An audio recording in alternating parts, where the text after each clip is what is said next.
Welcome back to my YouTube channel guys. আজি আকৌ নতুন ভিডিও এটা আপোনালোকৰ মাজত আহিলো আৰু আজি ভিডিওটো কোনো ধৰণৰ ৰোষ্ট নহয়, কোনো ধৰণৰ ফানি ভিডিও নহয়। জাস্ট আজি মই এটা আবেগত ভিডিওটো বনাইছো। যোৱাকালি মই জুবিনদাৰ ৰৈ ৰৈ বিনালে চিনেমাখন চালো আৰু তাৰে এটা সৰু সুৰা ৰিভিউ দিওঁ আৰু কালিৰ যিটো পৰিৱেশ দেখিলো, মোৰ যেনেকুৱা অৱস্থা হ'ল বা বাকীবিলাকৰ যেনেকুৱা অৱস্থা হ'ল, তাৰ এটা মই ৰিভিউ দিম। যোৱাকালি 31 অক্টোবৰ মোৰ আছিল জন্মদিন আৰু মোৰ জন্মদিনৰ দিনা মই ইমান নিজকে লাকি ফিল কৰিছোঁ যে জুবিনদাৰ ৰৈ ৰৈ বিনালে চিনেমাখন সিদিনাই ৰিলিজ হ'ল। আৰু সেই ৰিলিজত লগে লগে মই প্ৰথমতে চিনেমাখন চাব গ'লোঁ লগৰ লগত, বন্ধুৰ লগত। চিনেমাখন চালোঁ, চাই ভিতৰ সোমোৱাৰ পৰা গান নোম শিয়ৰি উঠিছে। আৰু যেতিয়া দাদাক প্ৰথম স্ক্ৰীণত দেখিছোঁ, মই ভাবিব পৰা নাই কেনেকুৱা এটা বুকুখন সোপা মাৰি ধৰিছে, কিমানে চিঞৰি চিঞৰি কান্দিছে। মই দুই এটা ক্লিপ দেখাই দিম।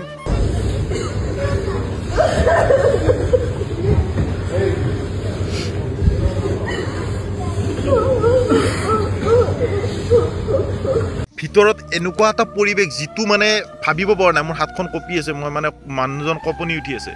এনেকুৱা এটা পৰিৱেশ মই অসমীয়া চিনেমা জগতত যে অসমীয়া চিনেমা এখন চাবলৈ গৈ কেনে আমাৰ যে চিনেমা হলত এনেকুৱা অৱস্থা হ'ব জীৱনতো ভবা নাছিলোঁ। মই এটাই কথা ক'ম যে দাদাই মৃত্যুৰ জীয়াই থাকোঁতে যিখিনি দি থৈ গ'ল, দাদা মৃত্যুৰ পিছত তাতকৈ বেছি দি থৈ গ'ল। দাদাই জীয়াই থাকোঁতে বহুত দিলে, কিন্তু মৃত্যুৰ পিছতো তেওঁ গোটেই পৃথিৱীখনক জনাই থৈ গ'ল আমাৰ অসমৰ নাম, আমাৰ অসমখন জিলিকাই থৈ গ'ল পৃথিৱীৰ প্ৰেক্ষাপটত। তাৰ লগত যোৱাকালি আৰু মৃত্যুৰ পিছতো ৰৈ ৰৈ বিনালে চিনেমাখন এনেকুৱা এটা ডাঙৰ উপহাৰ দি থৈ গ'ল জুবিন দাই যে আমি গোটেই অসমবাসী চিৰকৃতজ্ঞ তেওঁৰ আগত।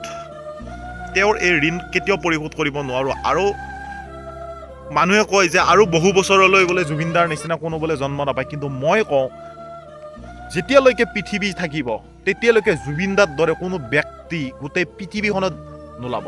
মানুহে কিছুমানে কয় বোলে অসমত নোলাব, ভাৰতত নোলাব। মই কওঁ গোটেই পৃথিৱীখনত জুবিনদাৰ দৰে ব্যক্তি কোনো কেতিয়াও নোলাব। আৰু যেতিয়ালৈ পৃথিৱী থাকে, যেতিয়ালৈ মানৱ সভ্যতা থাকে, কাৰণ জুবিনদা এজনেই। এনেকুৱা হাই লেভেলৰ চিনেমা বনাইছে, এনেকুৱা হাই লেভেলৰ এক্টিং, দাদাৰ এক্টিং ইমান ইম্প্ৰুভ। মোৰ লগ দাদা চিনেমাখন চাই কেনে মোৰ এনেকুৱা ফিল হ'ল, দাদা কিয় এৰি গুচি গ'ল। দাদাই বহুত দিব থাকিলে, দাদা আৰু চিনেমা দিব লাগিছিলে। আমি আগ্ৰহেৰে বাট চাই থাকিলোঁ দাদা চিনেমা চাবৰ কাৰণে। দাদাই চিনেমা ভালকৈ আৰু কৰিব নাপালে। দাদাৰ সপোন আছিল আমাৰ ছবি জগতখন চাউথৰ ছবি জগতৰ লগত ফেৰ মাৰিব পৰাকৈ কৰিবৰ কাৰণে, কিন্তু দাদাৰ কিমান সপোন আছিল। আৰু দাদা কালি যিখন চিনেমা দিলে কি আচৰিত, আৰু স্ক্ৰীন প্লে কি বুলি ক'ম। আৰু দাদা যেতিয়া স্ক্ৰীণত ওলায় আপোনালোক সকলোৱে গান নোম শিয়ৰি উঠি কেনে আপুনি চিঞৰি কান্দি দিব। ইমান মৰম লগা হৈছে দাদাক, ইমানেই মৰম লগা হৈছে মই ভাষাৰে ব্যক্ত কৰিব পৰা নাই। এনেকুৱা লাগিছিল জানো যাই কেনে দাদাক আঁকোৱালি ধৰি কেনে ক'ম, দাদাক ঘূৰি আহ। উপায়হীন হৈ কেনে সকলো কান্দি কেনে চকু পানী টুকি কেনে বহি আছোঁ। দাদাই বিচাৰিছিলে যে এদিন অসমীয়া চিনেমা এনেকুৱা হিলদোল ভাঙি কেনে মানুহ চাব যাওক, আৰু দাদাই কৈছিল যে সেনেকুৱাকৈ চাব যাওক। আৰু দাদাই সেইটো পৰম্পৰা আৰম্ভণি কৰিছিলে আমাৰ অসমীয়া চিনেমা জগতত, কাৰণ মিছন চাইনাৰ পৰা সেইটো বস্তু আৰম্ভণি হৈছিলে।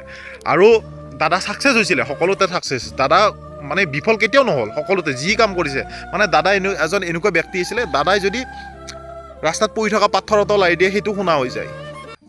কালি চিনেমাখন চাই কেনে এটা বস্তু বুজি পাইছোঁ যে দাদাৰ যিবিলাক সপোন আছিলে যে আমাৰ চিনেমা জগতক লৈ কেনে সাৰ্থক হৈ গৈছে। কিন্তু দুখ এটাই যে দাদা নাই সেইখিনি চাবৰ কাৰণে, যে দাদা নাই আমাৰ ওচৰত, দাদাক আমি দেখাবৰ কাৰণে। আমি কান্দিছোঁ, চিঞৰিছোঁ দাদা চিনেমা চাই কেনে, আমি সকলোৱে ভাল লগা বুলি কৈছোঁ, কিন্তু শুনিবলৈ দাদা নাই।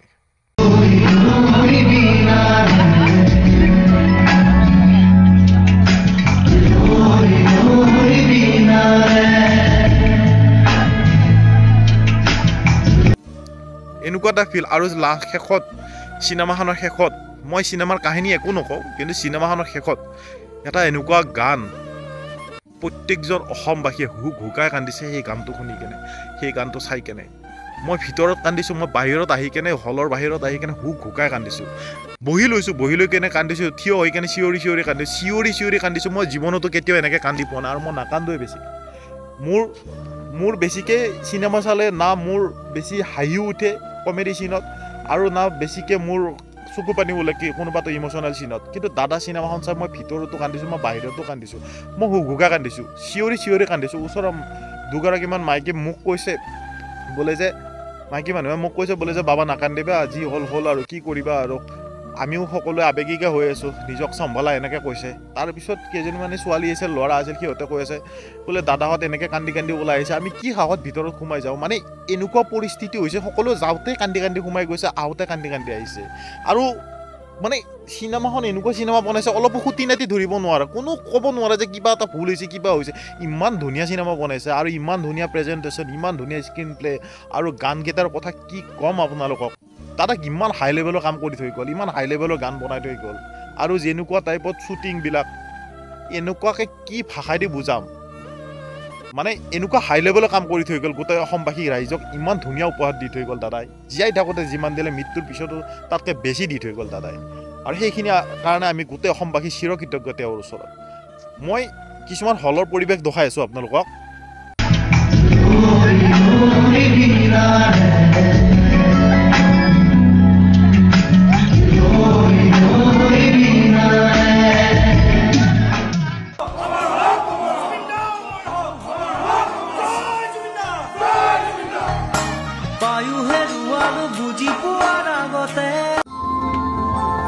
জীবন পথত আছে ঘাট প্ৰতিঘাট লিখাৰ শেষত আছে প্ৰভাত এয়া যিবিলাক পৰিৱেশ দেখিছে এয়া কোনো মানে এনেকুৱা নহয় জোৰ জবস্তি নহয় এই ভিতৰৰ পৰা অহা স্বতঃস্ফূৰ্ত আৱেগ এইবিলাক মানুহে মানে কি ৰ'ব পৰা নাই সহ্য কৰিব পৰা নাই সঁচাকৈ দাদাক বহুত ভাল পায় অসমবাসী ৰাইজে আমাৰ অসমত দাদাই মেইন জুবিন দাই মেইন তাত বাহিৰে কোনো নাই না দাদা জুবিন দাৰ বাহিৰে কোনোবা পপুলাৰ মানুহ আছে যদি কোনোবা মনে মনে ভাবি আছে যে ময়ে পপুলাৰ এইবিলাক ভুল দাদাৰ বাহিৰে কোনো পপুলাৰ মানুহ নাই দাদাই মেইন আৰু দাদাৰ কথাত বাকী কাকো কোনো চিনি নাপায় বাছ দাদাই মেইন এইখন জুবিনদাৰ অসম আৰু জুবিনদাৰ হৈয়ে থাকিব মই কোনো চিনেমা ৰিভিউ দিয়া মানুহ নহয় মই দাদা চিনেমাত কোনো ষ্টাৰ দিব নাযাওঁ কাৰণ মই এইখিনি অকাদৰে নহয় যে দাদাৰ নিচিনা ব্যক্তি এজনে চিনেমা এখনত মই কিবা এটা ৰিভিউ ক'ম বা কিবা ষ্টাৰ দিম মই এটাই মোৰ নিজৰ যিটো ফিল সেইটো কৈছোঁ আৰু মই যিখিনি দেখিছোঁ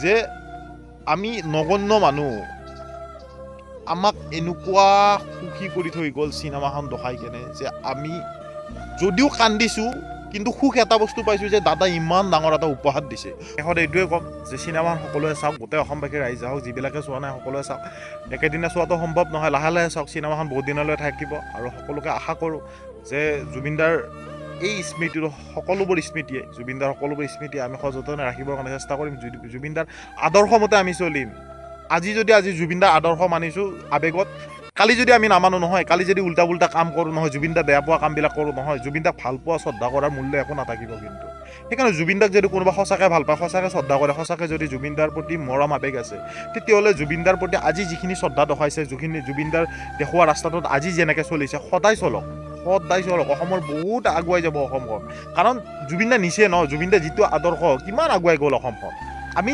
জুবিনদাৰ সেই আদৰ্শমতে সকলোৱে অলপ 10% যদি জুবিনদাৰ আদৰ্শ লৈ কেনে আগবাঢ়িব পাৰোঁ সকলোৱে ভাবকচোন কিমান দূৰ আগুৱাই যাব অসমখন সেইকাৰণে এইখিনিয়ে অনুৰোধ আজি আৱেগিক হৈ জুবিনদাৰ প্ৰতি শ্ৰদ্ধা জনাই আজি জুবিনদাৰ আদৰ্শমতে চলি লাভ নাই সদায় চলিম বুলি কওক সদায় চলিম আমি জুবিনদাক বহুত ভাল পাওঁ জুবিনদাৰ চিনেমাখন যিখিনি দিলে আমাক সঁচাকৈ জুবিনদাৰ আগত ধন্যবাদ আৰু অসমত জীৱনত কেতিয়াও নহয় এনেকুৱা সকলোকে অনুৰোধ জুবিনদাৰ চিনেমাখন চাব আহক আৰু চাই কেনে আপোনালোকেও নিজৰ মন্তব্যবিলাক দিয়ক আৰু কোনোবাই যদি দেখা নাই সকলোকে দেখাবৰ কাৰণে চেষ্টা কৰক মানে কোনোবাই যদি চাব পৰা নাই পইচাৰ অভাৱত 2-এটা টিকেট কাটি দিয়ক যদি আপোনাৰ সামৰ্থ্য আছে মোৰো যিখিনি সামৰ্থ্য অনুযায়ী মই 2-এটা টিকেট কাটি দিছোঁ আৰু মই কাটি দিম আৰু সকলোৱে চাওক চিনেমাখন ঘৰৰ ফেমিলিকো দেখাওক সঁচাকৈ বহুত ধুনীয়া চিনেমা বহুত ভাল চিনেমা দি থৈ গ'ল দাদাই আৰু লাষ্টৰ যিটো গান দিলে মই নোৱাৰিছোঁ আৰু ক'বৰ কাৰণে মই কলিজাখন ফাটি যায় এনেকৈ কান্দিছোঁ মই সকলোৱে আহক আৰু সকলোৱে কয় বোলে যে জুবিনদাৰ নিচিনা মানুহ এজন ওলাবলৈ বোলে 10 বছৰ মানে 50 বছৰ 100 বছৰলৈ বোলে জুবিনদাৰ নিচিনা বোলে ব্যক্তি এজন বোলে নোলাব মই কওঁ মানৱ সভ্যতা যেতিয়ালৈকে জীয়াই থাকিব তেতিয়ালৈকে পৃথিৱীত জুবিনদা এজনেই আছিল আৰু এজনেই থাকিব আৰু কোনো দ্বিতীয়জন ওলাব নোৱাৰে পৃথিৱী ধ্বংস হৈ যাব দৰকাৰী যেতিয়া ধ্বংস হয় কিন্তু তেতিয়ালৈকে জুবিনদাৰ দৰে কোনো এজন ব্যক্তি নোলাব কাৰণ জুবিনদা ভগৱান হয় বেলেগে মানক নামানক ক'বলৈ কথা নাই আমাৰ অসমবাসী ৰাইজে মানি লৈছোঁ বাছ কথা সিমানে অসমত এজনেই আছে সেইটো জুবিনদা আৰু বেলেগ কোনো নাই আৰু কোনোবা যদি ভাবি আছে মনে মনে বোলে মই পপুলাৰ নেকি মোতকৈ এওঁকে পপুলাৰ হ'ল এইবিলাক জিন্দগীত সেনেকৈ থাকিব জুবিনদা অমৰ হওক জাষ্টিছ ফৰ জুবিন দা আৰু শেষত জুবিন দা ডাইলগটো মাৰি দিছোঁ দৌৰি দৌৰি যাম ৰৈ ৰৈ বিনালে চাম